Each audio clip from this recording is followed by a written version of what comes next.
بابا صاحب کہتے ہیں میرے گھر میں پیری مریدی تھی، ابا جی بھی پیر، دادا جی بھی پیر، پردادا جی بھی پیر، سارے پیر تھے، لیکن میں جب اپنے دل پہ نظر ڈالتا تھا تو خالی تھا معاملہ، شے کوئی نہیں تھی پاس، ہاتھ چموا لینا، نذرانہ لے لینا بات ٹھیک ہے، لیکن نہ علم نہ معرفت، کوئی شے نہیں۔ اور فرماتے ہیں میں نے جب پلٹ کے دیکھا نا، پورے علاقے پہ نظر ڈالی تو ایک درویش بابا، ایک سادہ بابا سائیں عنایت قادری، جس کی کوئی بڑا نام نہیں، کوئی بڑی برادری نہیں، اور کام اس کا کیا ہے، رمبا لے لیتا اور سارا دن کھیتوں میں محنت کرتا، لیکن جب مغرب ہوتی تو اس بابے کی مجلس سجتی، اور کہتے ہیں جب ایک دفعہ وہ اللہ کہتا تو اس کی ساری داڑھی آنسوؤں سے بھر جاتی، اور جب عشاء کے بعد وہ حضور پہ درود پڑھنا شروع کرتا تو لگتا یہ کہ یہ سادہ نہیں پڑھ رہا، یہ مصطفیٰ کی زیارت کر کے درود پڑھ رہا۔ فرماتے ہیں میری ساری برادری کو پتا تھا کہ اس کے پاس معرفت ہے، لیکن مسئلہ یہ ہے کہ ہم سید ہیں، وہ رائی ہیں، اب وہاں جائیں بت توڑیں کیسے، ٹوٹتا ہی نہیں، بہت بڑی مصیبت، کیسے ٹوٹے گا؟ لوگ کہیں گے تو مولوی کے پاس جاتا ہے، تو یہ ہو گیا ہے ساری زندگی گناہ کرتے رہو، ظلم کرتے رہو، ہمیں تانے کا ڈر نہیں، درویش کے پاس جائیں تو لگتا ہے کوئی تانا دے گا کہ کدھر چلا گیا، کدھر چلا گیا، جے کر یار دے نام دا ملے مینا، انہوں چولی پا لئیے پنجے سٹیے نا، تو یہ کر نار دے نام دی ملے سولی، چوٹا چوٹ لئیے پشانٹیے نا۔ بابا صاحب کہتے ہیں میں روز اپنے آپ سے جنگ کرتا کہ جاؤں کہ نہ جاؤں، 2 4 5 لوگوں سے میں نے مشورہ کیا تو کہنے لگے تو سیدوں کو بدنام کرے گا، اب تو سادات کو بدنام کرے گا کہ سید ہو کے کسی کے دروازے پہ جاتا ہے۔ بابا صاحب کہتے ہیں ایک دن لڑتے لڑتے میں تھک ہی گیا، میں چلا ہی گیا، میں نے کہا نہیں، اندر کا بت توڑوں گا تو بات بنے گی۔ کہتے قصور کا میں رہنے والا تھا، اور مجھے سمجھانے کے لیے اچ شریف سے جہاں کے آپ رہنے والے تھے، جو پچھلا علاقہ تھا، وہاں سے بڑے بزرگ بلائے گئے کہ بلے شاہ کو سمجھاؤ۔ کہتے ہیں وہ بابا جی جب آئے تو میں پہچان گیا برادری کے، قبیلے کے، علاقے کے بڑے، میں جب ان کے قریب گیا تو وہ نہیں مجھے جانتے تھے، بزرگ تھے، میں تو جانتا تھا نا، تو مجھے کہنے لگے بیٹے کون ہو؟ تو میں نے کہا حضور میری تو پہچان ہی کوئی نہیں، میری تو کوئی پہچان نہیں، آپ بتائیں آپ کون ہیں؟ تو کہنے لگے اسی اچیرے، ساڈی ذات اچیری، کیونکہ اچ شریف وچ رہنے ہیں، تو اب تو بتا۔ بابا صاحب کہنے لگے اسی قصوری تے ذات بھی قصوری، کیونکہ وچ قصور دے رہنے ہیں، وہ جو چھوٹے تو اپنا قصور مانتے، ہاں جے کوئی سانو اچا مل جائے تے نیویں ہو بہنے ہیں، بات ختم ہو گئی۔ بابا صاحب رحمت اللہ علیہ کو بڑا سمجھایا۔ بابا جی کہنے لگے حضور میں کیا کروں؟ میں جب اس درویش کے پاس جاتا ہوں تو مجھے رب یاد آتا ہے، جب میں اس کے پاس جاتا ہوں تو میرے من کی میل کچیل دھو ڈالتا ہے، اور میں اس کی مجلس میں بیٹھا ہوتا ہوں تو لگتا ہے کہ مدینے والا رسول بھی مجھے مسکرا کے دیکھ رہا ہے۔ میری مجبوری ہے، میرے وہ جو اندر کے باطن کے میل ہے نا اس نے دھو ڈالے، اور کہا حضور آپ تو کہتے ہیں اس کے پاس نہ جاؤ، میرا تن تو گھر میں ہوتا ہے، میرا من اسی کے پاس رہتا ہے، میں اسی کے ساتھ رہتا ہوں، اسی کے پاس بیٹھتا ہوں، اسی کے پاس ہوتا ہوں، اور میری کشش اتنی سخت ہے کہ اب میرا گزارا نہیں، اب اسی کے ساتھ جیڑا بلے نو سید آکھے ان دوزخ ملنے سزائیں۔ اب اس کی تشریح بڑے بڑے لوگوں نے اپنے اپنے رنگ میں کی ہے، کچھ نے کہا بابا جی نے بد دعا دی ہے، یہ بد دعا ہے، اگر کہا تو الجھ جاؤ گے، لیکن ہے بھی وہ سید، جھوٹ بھی نہیں، کچھ کہتے ہیں بد دعا دی ہے، کچھ کہتے ہیں انہوں نے اعلان کیا ہے کہ میں اللہ کا ولی ہوں۔ اگر کسی نے یہ لفظ کہا تو وہ یاد رکھے وہ جڑا بلے نو سید آکھے انہوں دوزخ ملن سزائیں، تو جڑا بلے نو رائیں آکھے وہ جنت پینگا پائیں۔ صلاۃ والسلام نے پوچھا عبداللہ بن نبی سلول سے تو نے یہ کہا ہے؟ کہنے لگا شابک اللہ میں نے بات ہی نہیں کی۔ ہاں اب لوگ کہنے لگے کہ زید تو نوجوان ہے تو یہ بوڑھا آدمی ہے، چلو صحیح کہتا ہوگا، حضور بھی خاموش ہو گئے۔ اللہ پاک نے قرآن مجید نازل فرما دیا، فرمایا اللہ نے سن لی ان کی بات جنہوں نے یہ کہا ہے، اور پھر لفظ بڑے حسین ہے، فرمایا یہ کہتے ہم عزت والے ہیں؟ نہیں، وللہ العزت ولرسولہ وللمؤمنین، فرمایا عزت تو اللہ کے پاس ہے، اللہ کے رسول کے پاس ہے، اور عزت تو مومنوں کے پاس ہے، مومنین کے پاس عزت ہے۔ یہ قرآن پاک نے سارا مضمون بیان کر دیا کہ عبداللہ بن ابی سلول غلط کہتا ہے اور حضرت زید صحیح کہتے. حضور نے کچھ نہیں فرمایا, جا رہا ہے قافلہ. جب مدینے کی سرحد آ گئی نا, حدود مدینہ منورہ کی شروع ہوئی, تو عبداللہ کا اپنا بیٹا, اس کا نام بھی عبداللہ بن عبداللہ تھا, اپنا بیٹا اس کا بڑا مخلص جانثار غلام تھا میرے رسول پاک صلی اللہ علیہ وسلم کا. وہ تلوار لے کے مدینے کی حد پہ کھڑا ہو گیا اور کہنے لگا, میرے باپ تو نے اتنی بے ایمانی کے لفظ کہے کہ میں ان کو نکال دوں گا. کہے اپنی زبان سے کہ میں ذلت والا ہوں, رسول پاک کو اللہ نے بڑی عزت عطا فرمائی, کہے ورنہ میں تیری گردن کاٹ دوں گا. بول. کہے حضور بھی عزت والے اور نبی پاک کے غلام بھی عزت. کہے اپنی زبان سے کہے میرے رب کا یہ فرمان ہے, وَرَفَعْنَا لَكَ ذِكْرَكَ, ابھی میں خود تیرے لیے تیری شانوں کو بلند فرما دوں گا.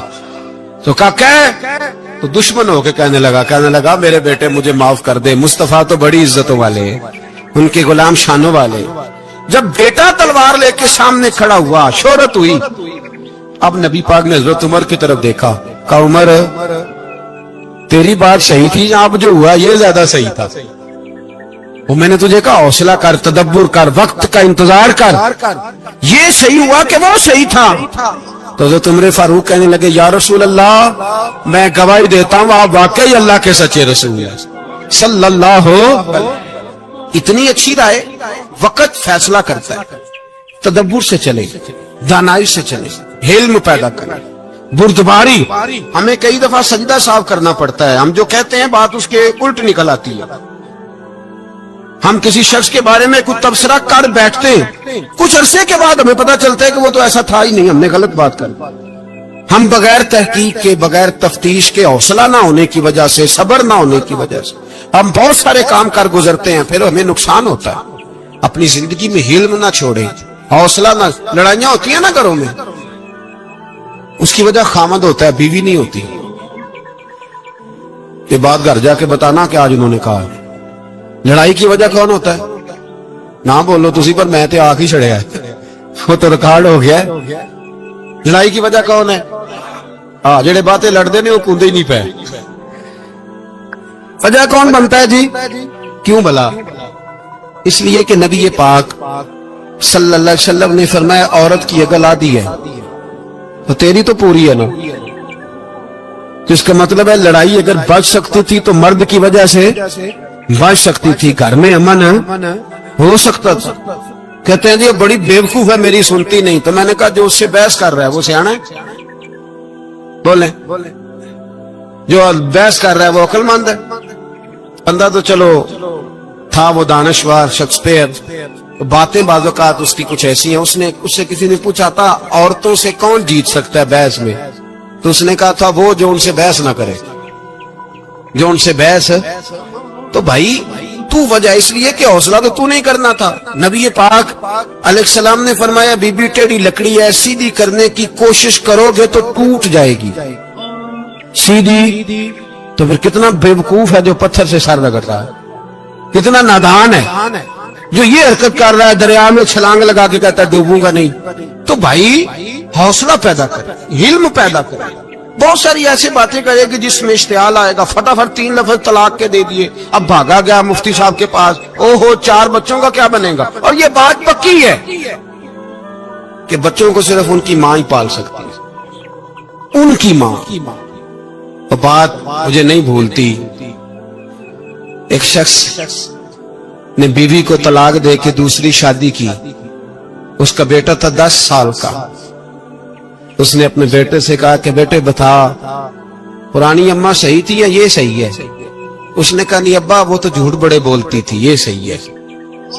وہ جھوٹی تھی, وہ جھوٹ بڑے بولتی تھی میری سگی اماں, یہ سچ بولتی ہے. اس نے کہا وہ کیسے؟ کہنے لگا اس لیے کہ میں کوئی شرارت کرتا تھا تو میری سگی اماں مجھے تھپڑ مارتی تھی اور کہتی تھی تجھے روٹی نہیں دے رہی, جا دوڑ جا گھر سے. تو میں دوڑ جاتا تھا تو جھوٹ بولتی تھی نہیں دینی, پھر آدھے گھنٹے کے بعد مجھے ڈھونڈنے لگ جاتی تھی, ڈھونڈ کے لاتی تھی, پھر میری منت کرتی تھی, پھر مجھے کہتی تھی نہ مجھے ستایا کر, پھر میرا ماتھا چومتی تھی. پھر میری مرضی کا کھانا بنا کے دیتی تھی، پھر میرے منہ میں لقمے ڈالتی، جھوٹی تھی، پہلے کہتی ہے نہیں دینی، پھر پیچھے بھاگتی ہے، یہ سچی ہے، میں شرارت کرتا ہوں تو تھپڑ مار کے نکالتی ہے، پھر میں منتیں کرتا ہوں پر روٹی نہیں دیتی، پیر پکڑتا ہوں نہیں دیتی، سچ بولتی ہے، اپنی بات پہ ڈٹ جاتی ہے۔ او بھائی، بچے اس کی ماں ہی پال سکتی ہے، تو نے 3 جملے کہتے سوچا ہی نہیں، تیرا کا گیا، تو یہ تو نئی بیوی ملے گی، اور اس کا بھی کیا گیا، اس کو بھی شاید شوہر مل جائے۔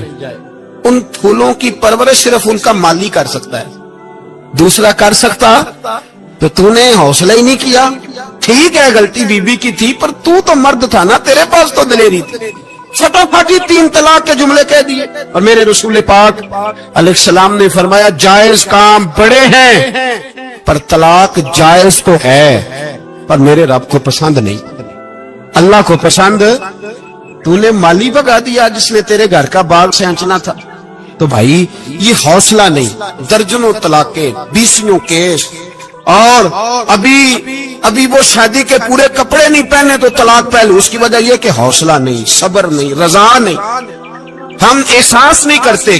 اگر تو یہ سمجھ جائے کہ بس اللہ نے جو میرے لیے بہتر سمجھا مجھے دے دیا، صحیح ہے، میری آزمائش ہے، کیا ہے، کچھ ہے جو اس نے بہتر سمجھا مجھے، اس نے، پھر تو سکھی ہو جائے، تیرے لیے جینا آسان ہو جائے، پھر تو بہت ساری پریشانیوں سے، آزمائشوں سے دور ہو جائے۔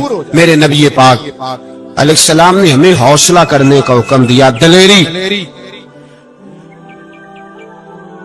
2-3 سال شاید پچھلے سال یا اس سے پچھلے سال حج کے موقع پہ نا، ہمارے پاکستان میں تو بڑے بڑے انوکھے واقعات ہوتے ہیں، سننے سے کیا، میں کہتا ہوں وہ عبرت کے لیے ہوتے ہیں۔ جعلی ویزے لگوا دیے حج کے کسی ایجنٹ نے، اللہ کے مہمانوں کو بھی لوگ لوٹ لیتے ہیں، جعلی ویزے لگوا دیے، اور مزے کی بات یہ ہے کہ پاکستانی ایئرپورٹ سے گزر بھی گئے وہ ویزے والے، اور احرام باندھے لوگ جدے پہنچ گئے۔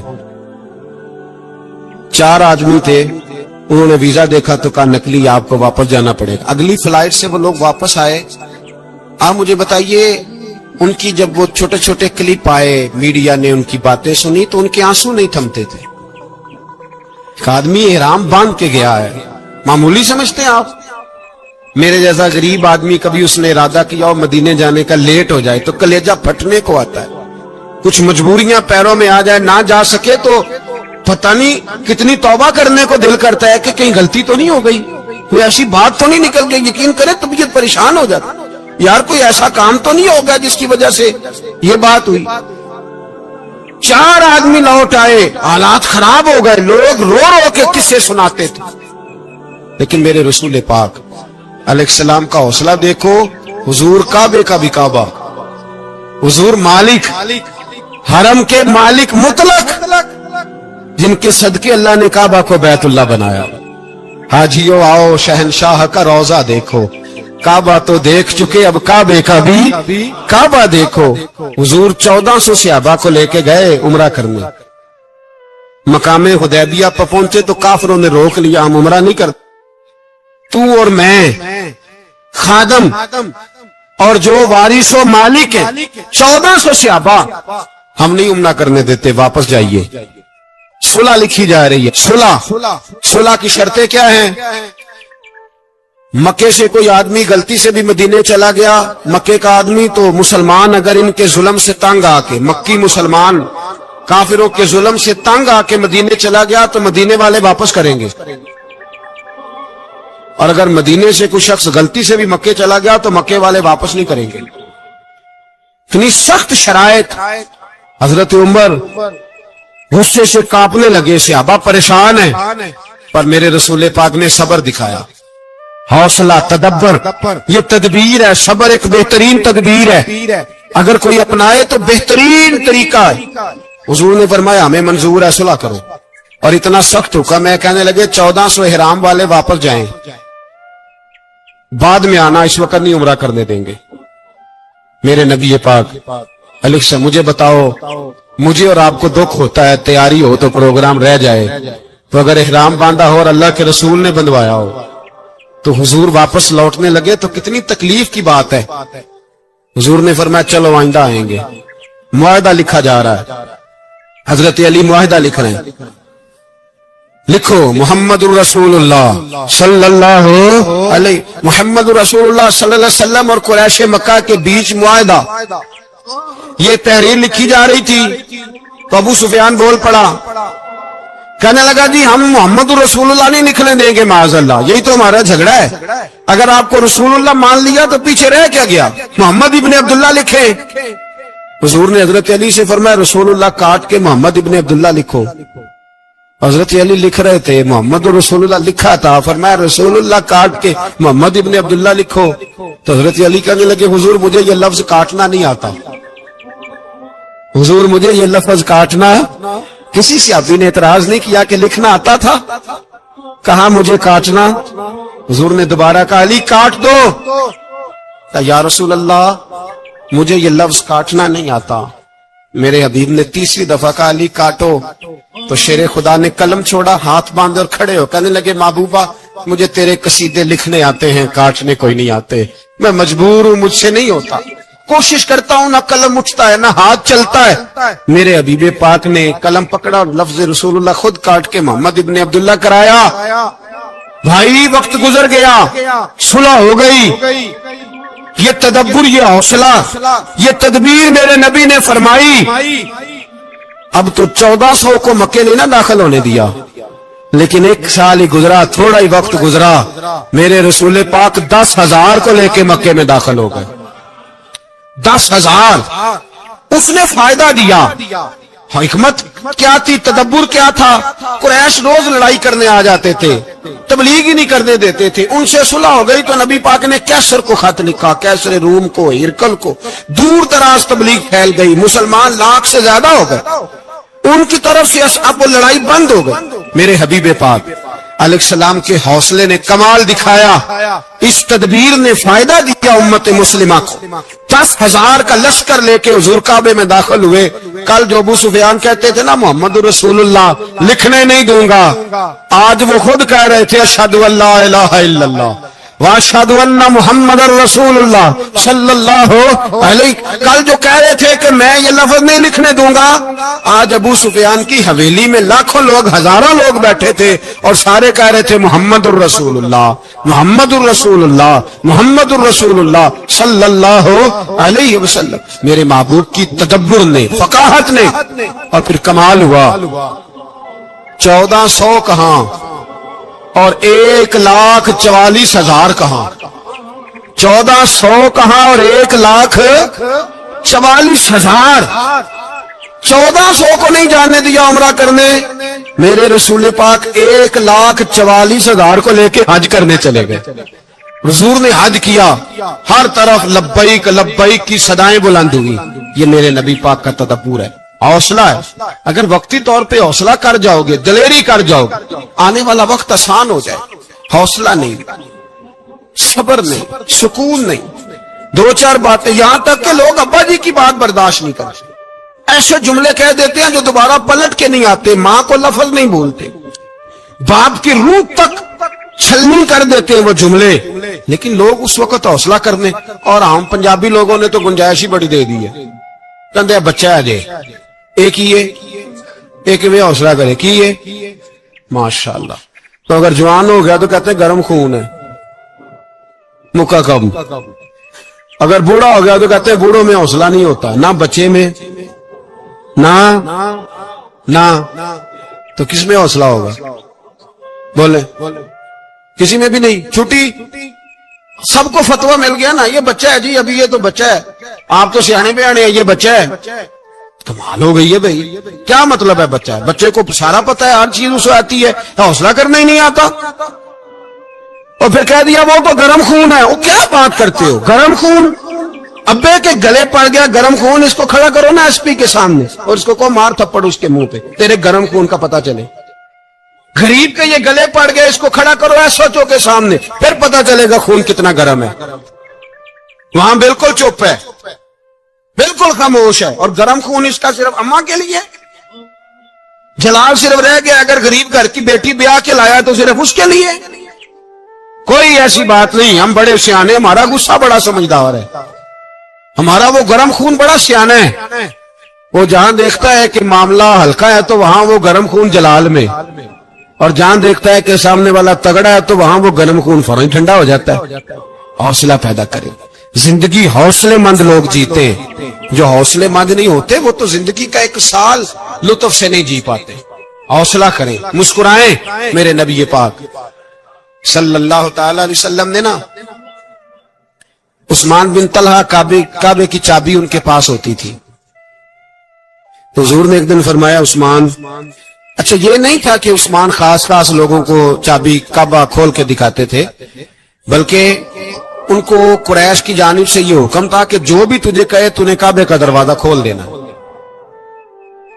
نبی پاک علیہ الصلوۃ والسلام نے نا ہجرت سے 2-4 دن پہلے کہا کہ عثمان ذرا چابی دو، میں نے کعبہ اندر سے دیکھنا ہے۔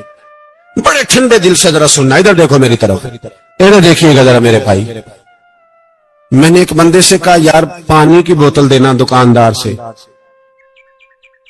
ایک ہے اس نے کہہ دیا نہیں میرے پاس۔ اس بات کا کوئی غصہ؟ بولیے۔ اور اگر وہ کہے سارے زمانے کو ملے گی آپ کو نہیں دینی، پھر بولے میرا خیال ہے چپ کر کے ہنس کے آ جائیں گے، سوال ہی نہیں پیدا ہوتا۔ ہم کہیں گے مجھے نہیں نہ دینی، تو نے تو دکان اٹھا یہاں سے، بند کر اسے۔ کیا مطلب ہے سب کو دینی ہے تجھے نہیں دینی؟ کیا معنی ہے اس کا؟ لے کے جاؤں گا، جھگڑا ہوگا، بحث کریں گے۔ عثمان بن طلحہ سے حضور نے فرمایا دروازہ کھولو، کعبہ دیکھنا ہے۔ عثمان کہنے لگا میں ساری دنیا کو دکھاؤں گا، آپ کو نہیں دکھاؤں گا۔ کتنی سخت بات ہے، پر قربان جائیں رسول اللہ کے حوصلے پہ صلی اللہ علیہ۔ عثمان کہتے ہیں میں نے یہ بات کی تو نبی پاک مسکرانے لگے، اور میں اچھا نہیں دینی، تو حضور نے نا مسکرا کے اور میری کمر پہ تھپکی دی، فرمایا اچھا یاد رکھنا یہ چابی میں تجھ سے لے لوں گا، اور جس کو میرا دل کرے گا میں اس کو دوں گا۔ عثمان کہتے ہیں روز رات کو نبی پاک کے یہ جملے میرے کانوں میں گونجا کرتے تھے، گونجتے تھے کہ حضور نے فرمایا۔ کہتے ہیں جس دن پتا چلا نا نبی پاک 10,000 کا لشکر لے کے آ رہے ہیں، تو ابو سفیان میٹنگیں کر رہے تھے، مکے کے سارے سردار تیاری کر رہے تھے، اور میرے کانوں میں ایک ہی لفظ تھا کہ حضور نے فرمایا میں چابی لے لوں گا، پھر جس کو میں چاہوں گا اسے دوں گا۔ عثمان کہتے ہیں حد ہو گئی، وقت گزر گیا، حضور آ گئے، طواف فرمایا، اور طواف کے بعد میرے نبی پاک علیہ السلام نے فرمایا بلاؤ نا ذرا عثمان کو۔ عثمان کہتے ہیں میں چابی لے کے آیا تو دوسرا جملہ کوئی نہیں۔ ساڈے نا کوئی بندہ مشورہ دے وہ نہ منیے، تے جے کام مونج ہو جائے نا جن جو نے مشورہ دیتا سی تو نال ہی غوث پاک بن جانا ہے۔ تینوں آکھیا سی نا فوراً ہی داتا علی اجمیری ہو جاتا ہے، وہ کہندے تینوں پتہ نہیں میں کٹا ولی اللہ، تینوں میں آکھیا سی میں انج نہ کر، اور بندہ پریشان ہوتا ہے کام الٹ ہو گیا، اور لاگوں آکھی جاندا ویکھو جی میں تے تانوں پہلو ہی آکھیا جی۔ عجیب بات ہے، شیخ چلی کی طرح پیچھے پڑ جائے گا، میں نے تو پہلے ہی کہا تھا۔ او بس کر یار، اب تو خواجہ معین الدین اجمیری ہو گیا، بس کرو۔ مشورہ ہی ہوتا ہے، کسی کا مل جاتا ہے اور کسی کا نہیں لیا جاتا۔ فوری طور پہ بندہ اٹھ کے نہ تو ولایت کی 4تھی سیڑھی پہ چڑھ جائے گا، کہے گا میں تو ابدال وقت ہوں، میں کتب دورہ ہوں، میں نے تجھے کہا نہیں تھا۔ اب بس کر یار، کئی دفعہ مشورے صحیح ہوتے ہیں، کئی دفعہ صحیح۔ بولیے۔ نبی پاک صلی اللہ علیہ وسلم کی احد کے دن خواہش یہ تھی کہ اندر رہ کے لڑنا ہے۔ جوان صحابہ نے کہا باہر جا کے لڑائی کرنی ہے، حضور نے باہر جا کے جنگ کی، بظاہر مسلمانوں کو شکست ہوئی۔ حضور نے ایک دفعہ نہیں کہا کہ میں نے تمہیں کہا نہیں تھا اندر رہنا ہے، بس ہو گیا جو ہو گیا۔ اب اس میں فٹافٹ اگلے کو حوصلہ دو، کوئی حرج نہیں یار۔ نبی پاک سب بولیے صلی اللہ علیہ وسلم، میرے حبیب پاک علیہ الصلوۃ والسلام نے نا کہا عثمان کو بلاؤ۔ عثمان آئے تو عثمان کہتے میں نے چابی دی تو میں تیار تھا کہ اب میری بات ہوگی اور رسوائی ہوگی، لیکن کہتے ہیں قربان جائیں مصطفیٰ نے تو یہ جملہ بھی نہیں کہا کہ میں نے تجھے کہا نہیں تھا، یہ بھی نہیں کہا۔ حضور نے چابی لی، کعبے کے بت صاف کیے، نماز پڑھی، واپس آئے، فرمایا عثمان میرا وعدہ تھا تیرے ساتھ کہ جس کو میں چاہوں گا چابی دوں گا، یہ لو چابی میں تجھے ہی دینا چاہتا ہوں، لے لو رکھ لو۔ عثمان کہتے ہیں وہ چابی نہیں میرے طرف آ رہی تھی، میری طرف ایمان آ رہا تھا، وہ چابی نہیں آ رہی، ایمان آ رہا تھا میری جانب۔ کہتے ہیں میرے ہاتھوں میں چابی آئی اور میری زبان پہ کلمہ توحید جاری ہو گیا۔ بھائی تدبر، حوصلہ، صبر، رضا، ہمیں تو ٹائم بھی نہیں گزارنا آتا. گھر کا ماحول، گھر کے اندر رہ کے لوگ دکھی ہیں، اس لیے کہ ہماری طبیعتوں میں حوصلہ نہیں، ایک منٹ کے لیے نہیں، ایک سیکنڈ کے لیے بھی ہم یہ برداشت نہیں کرتے کہ چلو تھوڑا انتظار کریں، وقت کو دیکھیں، موقع کو دیکھیں. میرے نبی پاک علیہ الصلوۃ والسلام پہ اتنی مصیبتیں آئیں کہ پہاڑ پہ آتی تو وہ ریزہ ریزہ ہو جاتا ہے، لیکن کسی مقام پر بھی حضور علیہ الصلوۃ والسلام شکوہ کرتے نظر نہیں آتے. ہم غریبی کا رونا روتے ہیں، ہر چوتھا آدمی کہتا ہے بڑا غریب ہوں، لیکن میرے نبی پاک علیہ الصلوۃ والسلام نے چوتھے دن کھجور کھائی، سرکہ کھایا ہے اور موٹے بان کی چارپائی پہ آرام کیا. حضرت عمر نے کہا حضور کتنی تکلیف ہے؟ فرمایا عمر کوئی تکلیف نہیں، تھوڑا سا تو وقت ہے، جنت میں جائیں گے، ساری نعمتیں اللہ نے ہمارے لیے تیار کی ہوئی ہے. راضی بالرضا، راضی بالرضا، کوئی کسی قسم کا مسئلہ نہیں. ہمیں آزمائشیں آتی ہیں، تکلیفیں آتی ہیں، بیماریاں آتی ہیں، لوگ چھوٹی چھوٹی بات پر پریشان ہو جاتے ہیں، ذرا ذرا سی بات پر شکوہ کرتے ہیں. میرے رسول پاک علیہ السلام نے فرمایا جب میرا رب کسی کو بیمار کرتا ہے تو 2 فرشتوں کو بھیجتا ہے، جاؤ میرے بندے کی تیمارداری کر کے آؤ. اللہ اکبر، خود رب بھیجتا ہے، جاؤ میرے بندے کی. تو مجھے بتائیے جب اللہ بھیجے تو پھر تندرست خوش نصیب ہوا کہ بیمار؟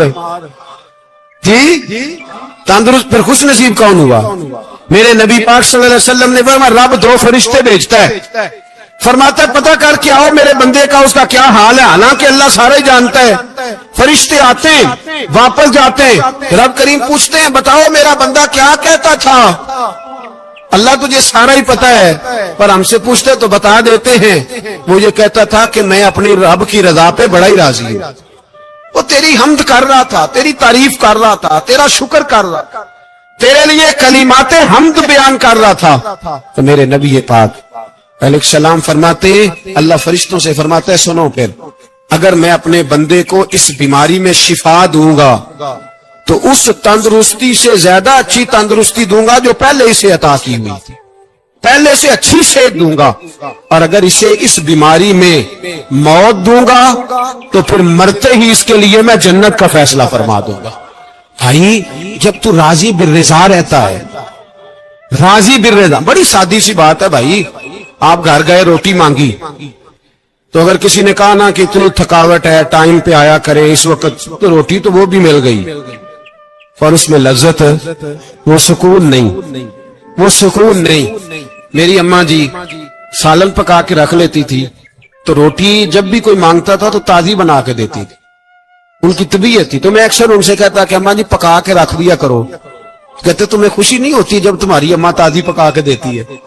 خوشی ہوتی ہے، طبیعت میں خوشی ہوتی ہے. ان کا مزاج تھا، ذوق تھا، تو ہم سمجھتے تھے یار یہ بڑی سعادت کی بات. تو آپ گھر گئے رات کو تو گھر والوں سے کہا روٹی، تو فوراً اٹھے، فوراً، اور انہوں نے کھانا تازہ بنایا اور ساتھ یہ بھی کہا باہر سے نہ کھایا کرے بندہ بیمار ہو جاتا ہے. کتنی ٹھنڈک پہنچتی ہے آدمی کے دل کو، سکون ملتا. تو بھائی بیماری تو آپ نے کاٹ لی، لیکن ساتھ کہو ہو بڑا بیمار ہوں، میں نے تو اتنے گناہ بھی نہیں کیے، ظلم بھی نہیں کیا، کسی کو کچھ بھی. اب بیماری تب بھی کٹ گئی، پر بڑی آزمائش، مریض ڈاکٹر کے گلے پڑ رہا، اس کے لواحقین جھگڑے کر رہے، بیماری وہ بھی کٹ گئی. اور ایک بیمار وہ ہے جو چارپائی پہ لیٹا ہے اور کہتا ہے جس طرح میرا اللہ راضی اسی طرح میں بھی راضی. تو بیماری اس کی بھی کٹ گئی. حضرت یونس علی نبینا علیہ الصلوۃ والسلام نے ایک دن حضرت جبریل امین ملنے آئے تو جناب یونس علیہ السلام کہنے لگے اے جبریل، اللہ کے نیک بندوں میں جو اللہ کو اس وقت سب سے زیادہ پسند ہے نبیوں کے بعد، جو کرنا بات کا، جو سب سے زیادہ اللہ کو پسند ہے نبیوں کے بعد ولیوں میں، اور سب سے زیادہ اللہ جس کو اللہ کی بارگاہ میں عبادت گزار لکھا جاتا ہے، میری اس بندے سے ملاقات کرا. تو حضرت جبریل نے جناب یونس علیہ السلام کو ساتھ لیا تو ایک شخص کے پاس پہنچے جو آنکھوں سے اندھا تھا، دونوں ہاتھ اس کے سلامت نہیں تھے اور پورے جسم میں پیپ جاری تھی، ریشہ تھا. جب جا کے السلام علیکم کہا نا حضرت یونس نے، اس نے وعلیکم السلام کے بعد پہلا لفظ پتہ کیا کہا؟ اس نے کہا یا اللہ تیرا شکر ہے، یا اللہ تیرا، آپ بھی ادا کریں اللہ کا شکر، یا اللہ تیرا، اللہ تیرا شکر ہے۔ حضرت یونس علیہ السلام کہنے لگے تو شروع سے اس طرح کا ہے، نابینا بھی اور ہاتھوں سے معذور بھی اور سارا جسم شروع سے۔ تو بڑے ہی خوبصورت لفظ اس بیمار نے کہے، کہنے لگے نہیں حضور میں بالکل ٹھیک ٹھاک تھا، جب تک میرے رب نے چاہا کہ یہ دنیا کو دیکھے تو تب تک اس نے مجھے آنکھیں دی، اور جب اس نے چاہا کہ اب اس کا دیکھنا بہتر نہیں تو اس نے واپس لے لی۔ تو یا اللہ تیرا شکر ہے، اللہ تیرا شکر ہے۔ پھر کہا جب تک اس نے چاہا کہ میرے ہاتھ رہے تب تک رہے، جب اس نے چاہا کہ میرے لیے بہتر نہیں تو اس نے لے لیے، تو یا اللہ تیرا شکر ہے۔ جب تک اس نے چاہا کہ میرا جسم صحیح و سلامت رہے تو رہا، اور جب اس نے چاہا کہ میرے لیے بہتر نہیں تو مجھے بیمار کر دیا، تو یا اللہ تیرا شکر ہے۔ تو حضرت یونس علیہ السلام کہنے لگے جبریل واقعہ یہ اللہ کا سب سے زیادہ شکر گزار بندہ ہے، سب سے زیادہ عبادت گزار بندہ ہے، سب سے زیادہ۔ میرے نبی پاک علیہ السلام نے فرمایا اللہ اللہ ہے، مجھ پر پہرا دے گا کون لڑائی میں، مجھ پر پہرا دے گا کون لڑائی میں، مجھ پر پہرا دے گا کون لڑائی میں، مجھ پر پہرا دے گا کون لڑائی میں۔ میں صدیق اکبر آقا بول پڑے مٹھی سے ابو جہل کی کنکر بول پڑے، اللہ اللہ ہے اللہ اللہ ہے اللہ۔ میرا مومن ہر حال میں نفع میں ہے، نعمت ملے تو شکر کر کے نفع، مصیبت آئے تو صبر کر کے نفع۔ اپنی زندگی میں تحمل، بردباری، علم پیدا کرے، حوصلہ پیدا کرے۔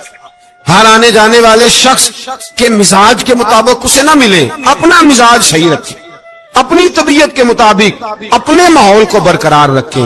علم کے ساتھ گزارا کرو گے تو رشتہ داروں سے بھی بنی رہے گی، دوستوں سے بھی بنی رہے گی، ہر ایک سے تعلق رہے گا۔